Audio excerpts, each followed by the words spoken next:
লজ্জা লজ্জা লজ্জা, আবারও এক বাঙালি প্রাণ হারালো। সুখেন মাহাতো আমার নাম, ছেলের নাম সুখেন মাহাতো। মহারাষ্ট্র গেছিল কাজ করতে। ওখানে কাজ করতে যাই মানে খুন হয়ে গেছে। আমাদের ছেলে সুখেন মাহাতো মহারাষ্ট্রে পেটের দায়ে কাজ করতে নিজে গেছিল বা আমরা পাঠিয়েছিলাম। সেইখানে মহারাষ্ট্রে বিজেপি শাসিত রাজ্যে আমাদের ছেলে সুখেন মাহাতোকে নির্মমভাবে খুন করেছে।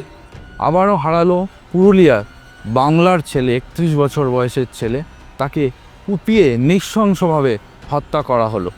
আমরা জানতে চাই যে বাংলা বলা কি অপরাধ, না বাঙালি হওয়া অপরাধ? কোনো রাজ্যে কাজ করতে যায় শুধু বাংলা কথা বলার অপরাধে নয়তো তাকে বাংলাদেশি বলে দেওয়া হবে, আর নয়তো তাকে নৃশংসভাবে হত্যা করা হবে। আর কত প্রাণ যাবে? এই পরিবারের পাশে আজকে আমাদের সর্বভারতীয় সাধারণ সম্পাদক, আমাদের নেতা অভিষেক বন্দ্যোপাধ্যায় তাদের পাশে গিয়ে দাঁড়িয়েছেন, তাদের কাঁধে কাঁধ মিলিয়েছেন এবং তাদের পরিবারকে বলেছেন যে এই অন্যায়ের বিরুদ্ধে তিনি শাস্তি দাবি করছেন। আইনতভাবে যতদূর যাওয়ার ততদূর তিনি যাবেন।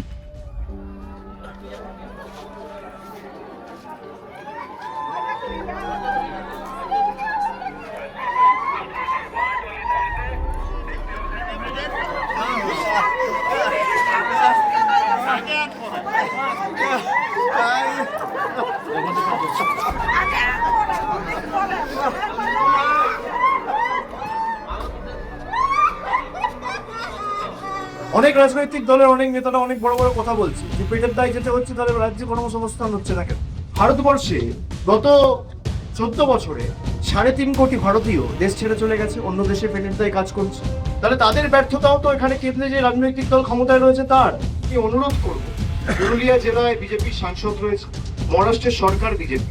আমি আশা করব পুরুলিয়ার বিজেপির সাংসদ জ্যোতির্ময় মাহাতো একই তৎপরতার সাথে, একইভাবে উদ্যোগ নিয়ে দ্রুত ব্যবস্থা নিয়ে ট্রায়াল কমপ্লিট করে তাদের দোষী সাব্যস্ত করে। সে নিয়েও দরকার হলে মহারাষ্ট্রের মুখ্যমন্ত্রী এবং দরকার হলে কেন্দ্রের স্বরাষ্ট্রমন্ত্রীর সাথেও কথা বলবে।